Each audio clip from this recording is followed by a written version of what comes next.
I know I'm a little bit late to the game here. There's probably 1,000,005 ARC-170 modifications out there by now, but I think that that's okay because my ARC-170 mod has something that the other ones don't. All of the modifications that I've seen are all very good in their own right, but none of them preserve the spring-loaded shooter, which, call me crazy, but I really like these things. And so I wanted to make something that looks just as good and is just as compact as any of the other ones out there while preserving the spring-loaded shooters. And I figured that I may as well make a video about it for the two other people on planet Earth who like their spring-loaded shooters and also want to modify away from LEGO's version of this. I mean, it's really hard to design a cannon that isn't an upgrade from LEGO's original design. Now, there are a couple of caveats that come with this modification, but before I continue, let me just say there are instructions on Rebrickable. They are completely free, and there's a parts list as well. The instructions only cover one of the cannons, but it's pretty easy to mirror over onto the other side. However, the parts list does cover both cannons for easy ordering.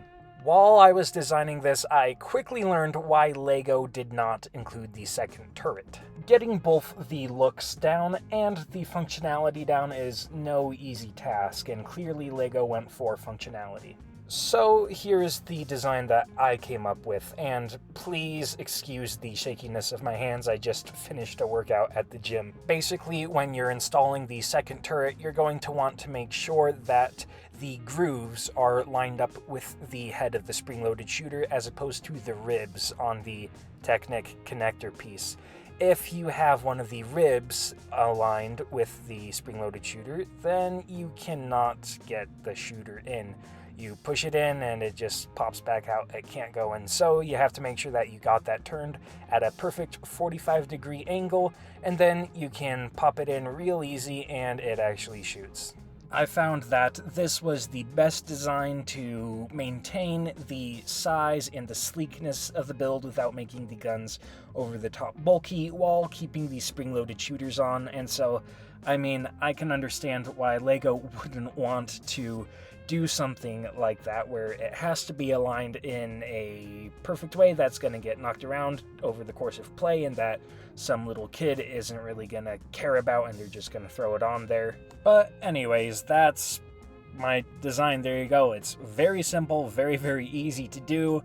If you're at all interested in doing this for yourself and keeping the spring-loaded shooters, then you can go ahead and check out the link in the description. It'll take you down to the Rebrickable page, and if you want to see some of my other modifications or my other mocks, then you can also see those on the Rebrickable page, or go to the mock playlist that should be popping up on the end screen. Some of those mocks are pretty darn cool, if I do say so myself. I can assure you that that's not biased in any way at all, because yeah,